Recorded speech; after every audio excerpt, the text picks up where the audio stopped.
Mr. Speaker, I'm here to announce some good news. Last night, Canada and British Columbia approved the new Silicon LNG export terminal in northern British Columbia. It's with the Niska Nation. It will be the second largest private sector investment in the history of this country.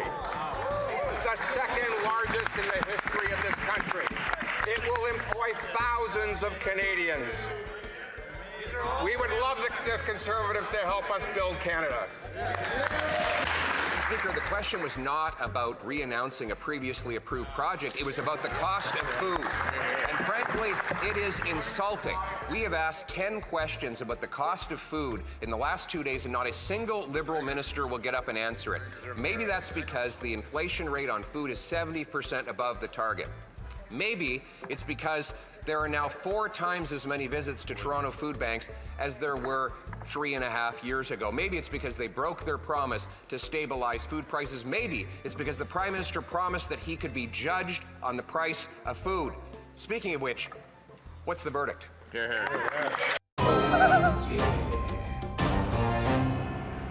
Today's announcement that the Sisson Mine has been added to the major projects list as a project of national interest is a clear sign of the major role that New Brunswick can play in the Canadian economy. British Columbia is going to be the economic engine of this new economy that we're building going forward, and it is great to see some recognition from Ottawa. Mark Carney is really, when it comes to getting projects approved, he's kind of like the rooster who thinks that he made the sun go up just because he crowed when the sun went up, right?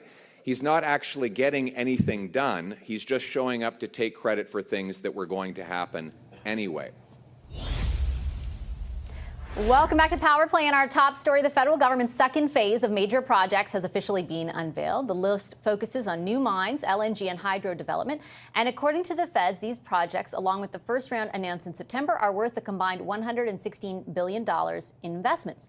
What is key to their execution? Energy and Natural Resources Minister Tim Hodgson is live with us right now. Hi, Minister. A pleasure to see you. Thank you very much for making the time.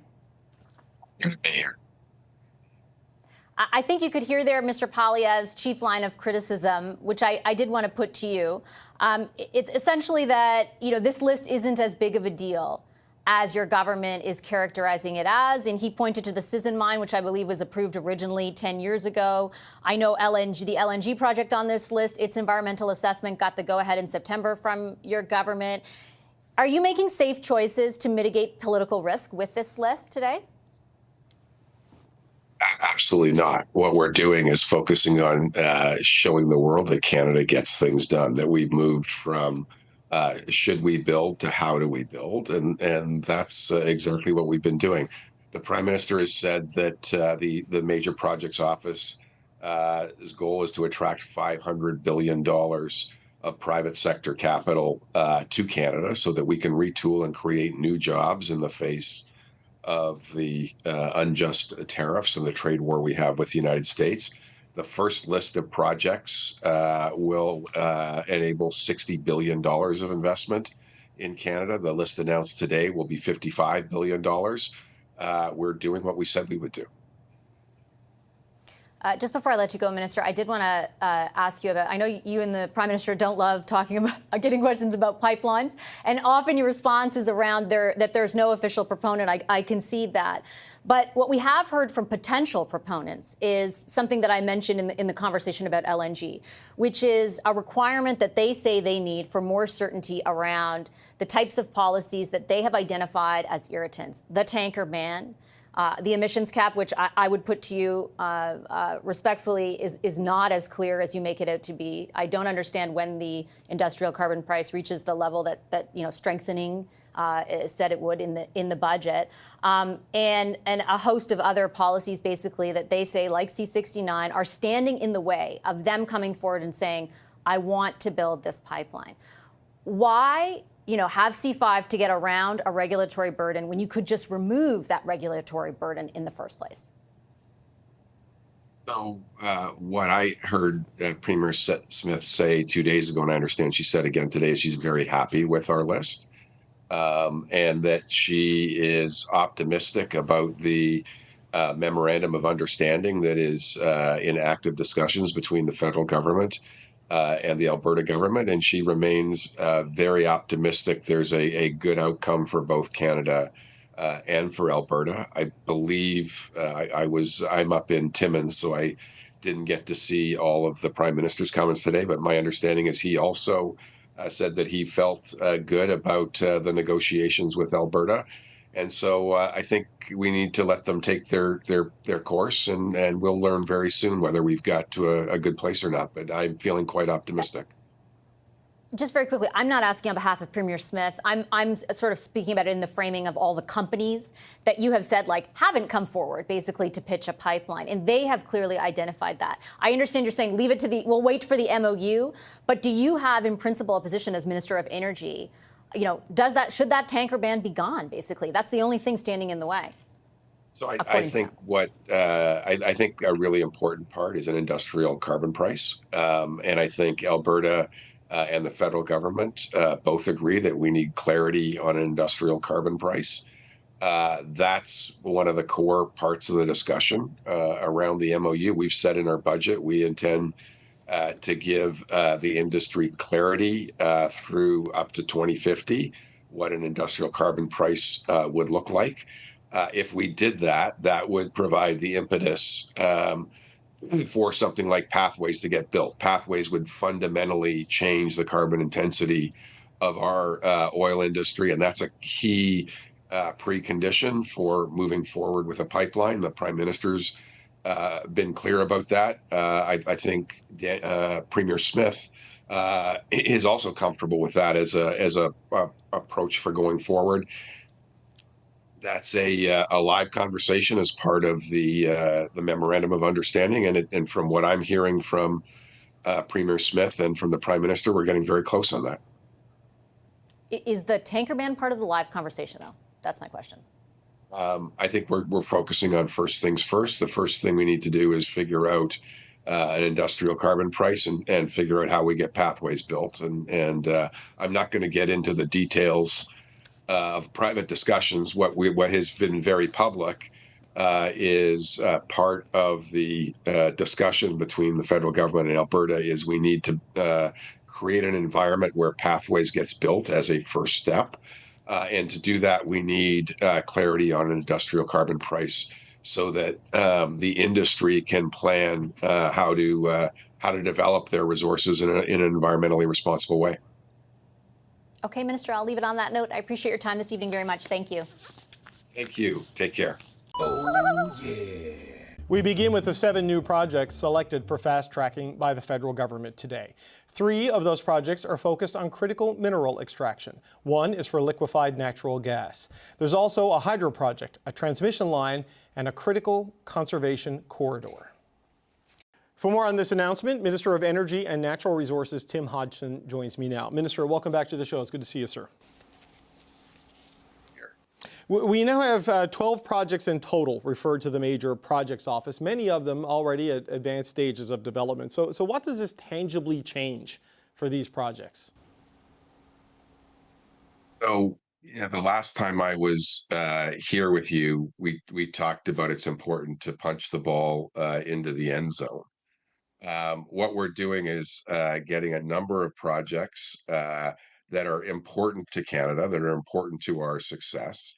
And they're getting down towards the 20-yard line, and we're focusing on getting them across the end zone. So when we talked, I'm up in Timmins today at Crawford Nickel, an amazing project, second largest nickel deposit in the world, one of the lowest cost nickel operations. When it's up and running, it's going to use technology it'll be a net zero footprint nickel mine, actually a negative net zero mine because of some of the sequestration around their tailings management. Right. Getting these across the line is incredibly important. So what we're doing is working with them to make sure all of the permitting is done not in sequence but in parallel, so we can get it done as quickly as possible.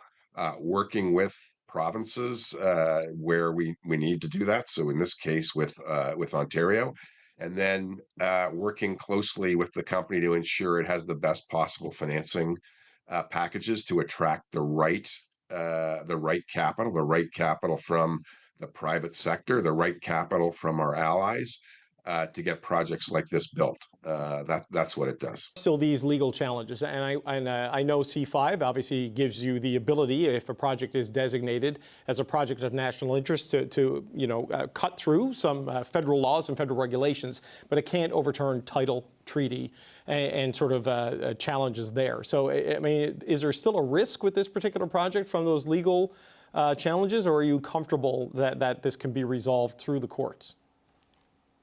So, as we've talked about, when you I'll go back to my football analogy. When you're in the red zone, you're in the other team's 20-yard line or closer. You don't want to fumble the ball. You don't want to throw an interception. If you end up trying to kick a field goal, you don't want to miss the field goal. This is a great project. It's a project that it would be a net benefit to Canada if it were to proceed. And we're committed, along with the British Columbia government, who's very supportive of this project, along with the Nisga'a Nation and another of their other Indigenous partners. We're committed to trying to see if there's a way to make this work. And can you guarantee something is gonna work? No, but when you got the ball on the opponent's 5 to 10 yard line, you want to try and punch it into the end zone, and that's what we're going to try and do. Okay, look, I take the football analogy from a political point of view, but I don't know if I wouldn't argue that in court if you get called in to deal with this particular one, Minister, because obviously I don't think the judges are going to buy it. But on your point that you can't guarantee this, and this is an important point, I think, here, because I think the impression people might get when you make these announcements, the Prime Minister makes these announcements, and it goes to the Major Projects Office, people assume it's a done deal. But that's not necessarily the case, because the financing may not work at the end of the day, right? The economics may not work at the end of the day, or these other outstanding issues might not get resolved. I mean, what is success in terms of the share of projects referred to the Major Projects Office going ahead? Is it 100%? Is it 50%? Like, what is your metric for this is working well, because not everything can go as hoped? The goal is for as many of these as possible to punch the ball into the end zone. If we designate it, as one of the 5 criteria is a high likelihood of success, high likelihood. So I won't translate that into a percentage, but it's a high probability that when they get referred to the MPO and designated, they will go on to get built. That's the objective. You and I have both been around long enough to know there's no sure things in the world. I lived through the great financial crisis. I lived through the internet bubble in 2001. I lived through the yen traumas in 1994. Markets can change and things might not get financed. But in a normal market, the expectation is these are going to get done. The criticism, you've heard it from the opposition, this is more bureaucracy and more cost. There was a direct financial exposure in the loan today from the Canada Infrastructure Bank on the transmission line that they're building in northern BC. But beyond the loan, I mean, what kind of financial contributions is the government considering here? Is it strictly, would you look at equity stakes? Would you look at subsidies on any number of these projects? How far do you think you'd go on direct exposure for taxpayers? So let's focus on the objective here. What the Prime Minister has said is the MPO, the purpose of the MPO is to get projects built and to attract in the next 5 years, over $500 billion of private sector investment into the Canadian economy. So $500 billion of new investment to create jobs, to create sustainable industries, to create cards in our geopolitical world. The first tranche of projects, if they move ahead, are almost $60 billion in investment. This second set of projects would enable $55 billion of projects. So we're well on our way. We've got obviously more to do. sometimes there will be incentives to get private sector money to invest. So, for example, we have clean investment tax credits. So if somebody is producing a green energy project, or they're producing, in the case of LNG that's in a top decile in the world from a carbon footprint standpoint, we have investment tax credits. What we're always trying to do is get the maximum amount of private sector money for any dollar invested in the from the public sector. Our goal is to make sure taxpayers see us using things like the Canada Infrastructure Bank, the Canada Growth Fund, Export Development Corporation, Business Development Corporation, the Indigenous Loan Guarantee Program, things like this. Right. Things like the $2 billion critical mineral program that we announced in the budget, things like the $1.5 billion first and last mile infrastructure fund. We need to use those in a way that attract many multiples of private sector capital. Okay, Minister, I've gone over time, but I have that's one last question. Since this new list of projects was officially announced, it's been statement after statement after statement from environmental groups criticizing this government for getting behind fossil fuel industry projects. I know some of these will be net zero at production, but for an example, the Silisms LNG facility, it's going to create LNG for Japan and South Korea that would be burned to create electricity. So there's an emissions there. I mean, what do you say to these groups that are critical of the economic agenda you're pursuing, they say, at the expense of a climate agenda? What I say to them is, for example, the Silisms project will produce LNG with a 90% lower carbon footprint than the average LNG produced in the world. And our allies are screaming for our LNG. Our allies have said they do not want to be beholden to Vladimir Putin for their LNG. That was a bad decision. They don't want to be beholden to other countries that will use their energy insecurity against them. And they see Canada as the most responsible producer of LNG in the world. And our allies are asking for it. When we have an opportunity to do that in the most responsible way, and that generates good paying Canadian jobs, and that pays for things like $10 a day daycare and pharmacare and our healthcare and our access to low cost post-secondary education. That's something that I think Canadians want us to take a hard look at. And I think most Canadians are supportive of that. Tim Hodgson, Minister of Energy and Natural Resources, we appreciate the time. Thank you, sir. Thank you. Oh, yeah. I personally find it very confusing how any liberal voter, like, I'm sure you're naive, like, it's okay to be duped. I've been duped. I voted for Trudeau in 2015, believe it or not. So it was a big mistake. I wasn't watching or paying attention then, but I have been paying very close attention since 2023. And let me tell you, these guys don't care about your future. They want your money in their pockets, your future, your kids' future, your grandchildren's futures in their pockets. See what they're doing to Canada with immigration. See what they're doing with housing. Check out what they're doing with our health care. What is better than it was in 2015? Absolutely nothing. It's confusing to me. On a lighter note, my name's Aaron. This is Canadian Loony. I work very hard at this channel, and believe me, I'm not a conservative. I will be voting that way. It seems to be the only way to get out from underneath this liberal conspiracy to destroy our way of being. And if you think like, oh, I don't want to admit that I was fooled or that I was raised liberal, so I'm still a liberal, change it up, because they have no plans for your future except lining their pockets with your tax dollars, laundering that money, spending it in other places. So Mark Carney, Justin Trudeau, all these hack bullshit ministers can get richer on your coin under the guise of being incompetent or negligent. Like, it's not that.